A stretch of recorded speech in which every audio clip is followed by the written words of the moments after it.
opening the door to the building of the third Jewish temple. Some called it a kiss from heaven.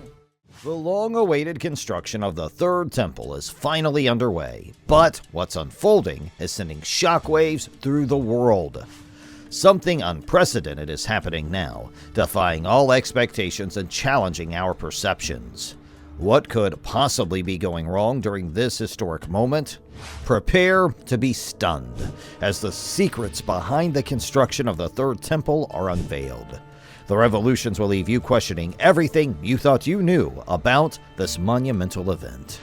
Rebuilding the temple is an integral component of the future that has been promised to the Jewish people and the land of Israel, according to those who take the Bible at its word. The following is a quote from Jeremiah's description of the new covenant for Israel. "The Lord has promised that the excellent news he has spoken about, the Israelites and the Judeans, will soon come to fruition. A virtuous branch of David will emerge at that time, and he will rule the world with justice and righteousness. Jerusalem and Judah will be saved in those days, and the city will be dubbed, 'The Lord is our righteousness.'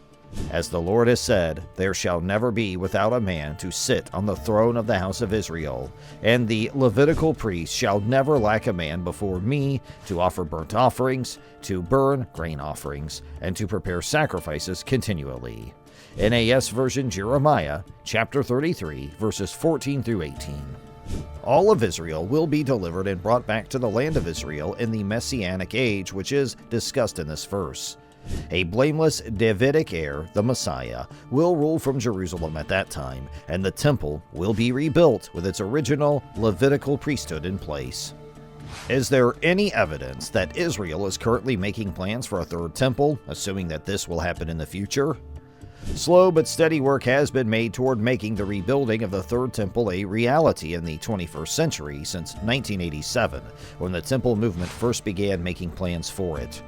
Orthodox Jews do not expect secular Israelis or Jews living in the diaspora to contribute to the reconstruction of the temple, since they see it as a spiritual endeavor. The religious organization that oversaw halaic or legal problems pertaining to the temple was reestablished by Orthodox Jews, who also hope to see it reconstructed properly. For Orthodox Jews, the reconstruction of the temple is crucial because they believe that it is only then that the world will be redeemed. Temple Mount Faithful, led by Gershon Solomon, has been holding demonstrations at the temple site, laying a cornerstone for the third temple, and creating various temple-related utensils in an effort to get Israeli society ready to accept and promote the rebuilding of the temple. Solomon has stated, "Building the third temple is an act which must be done to complete the redemption of the people of the Bible in the land of the Bible. Without the Temple Mount as the focal point of Israeli statehood and Israeli life, I cannot fathom either."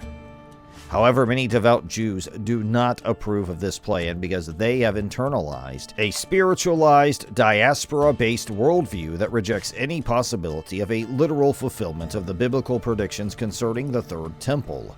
They are fine with Muslims now occupying and administering the Temple Mount. The Temple movement's Jewish leaders think that the Jews are not functioning spiritually as God intended because the Shekinah, or divine presence, has been removed from the earth. There is a link between the need for a new level of spiritual attainment and the rebuilding of the temple, according to Rabbi Chaim Reichman, director of the Temple Institute, which has produced all of the ritual vessels necessary for the function of the temple and works to train priests for this future work. The Shekinah is brought about only through the temple. To fulfill our mission as a nation, we need the temple more than anything.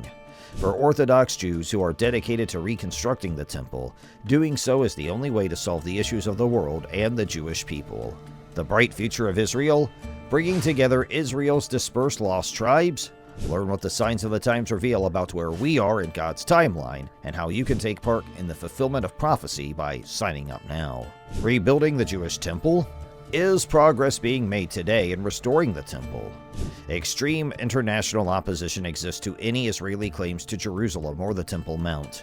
In practice, Jews are prohibited by Israeli legislation from worshiping at the site, and Muslims, including the women in black, keep continual surveillance on Jewish presence there and harass visitors on a daily basis. Furthermore, Islamic authorities have publicly denied the existence of a temple there. However, recent events have aided the temple movement's efforts, and the temple will likely be rebuilt in our generation.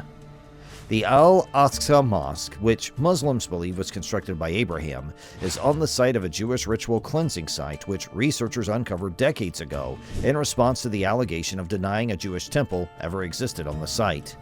British archaeologist Robert Hamilton provided proof of this in a paper detailing his investigations of the mosque's foundations following its destruction by an earthquake in 1927. He uncovered a Jewish mikveh, or ritual pool used for cleansing, underneath the mosque's floor. Jews would first immerse here before entering the temple area during the Second Temple period. Evidence that the Old Temple once stood on the site of the contemporary Temple Mount and was frequented by Jews has emerged from documents long thought lost in the British Mandatory Archives Department due to the embarrassment they caused to Muslim officials. Determine where we stand in God's plan for Israel's destiny, bringing together Israel's dispersed lost tribes. Learn what the signs of the times reveal about where we are in God's timeline and how you can take part in the fulfillment of prophecy by signing up now. The Sanhedrin has taken the necessary precautions to resume temple services in the near future. The group has been working on a number of different projects, one of which is planting the forest described in the Bible to provide for the Third Temple's agricultural needs. The temple was a conduit between the people and the divine, as Sanhedrin spokesman Rabbi Hillel Weiss put it. When people think about sacrifices, they think about animals and blood, but most were from plants grown around Israel. It is under Rabbi Rickman's leadership that efforts are being made to bring the precious red heifer back to Israel. To be fit for temple service, Jews must be ceremonially cleansed using the ashes of the red heifer combined with water, as described in Numbers 19. In the roughly 1,000 years between the First and Second Temples, just 9 red heifers were slaughtered to make the waters used to cleanse Jews. The Jewish Messiah is prophesied to use the 10th one. Together with an Israeli cattleman who is an expert in the science of animal husbandry, Reichman and the other rabbis of the Temple Institute are offering halakhic oversight and assistance. He is using a process that involves implanting frozen embryos of North American Red Angus cattle into Israeli domestic cattle.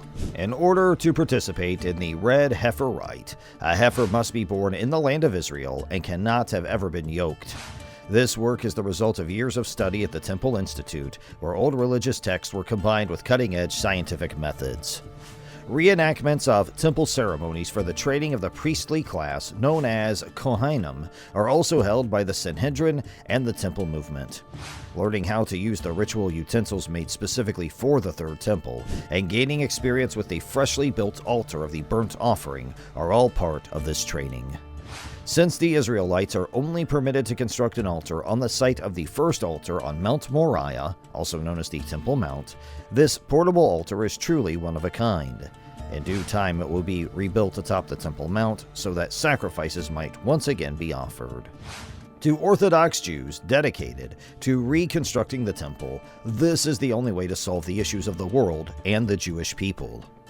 The science of making biblical crimson was also just rediscovered, according to the Temple Institute.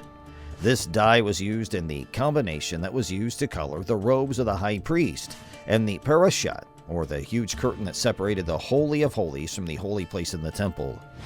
In modern Israel, the crimson color may be extracted from the eggs of the Tola'at Chani, or crimson worm, by Bar Ilan University professor Zohar Amor.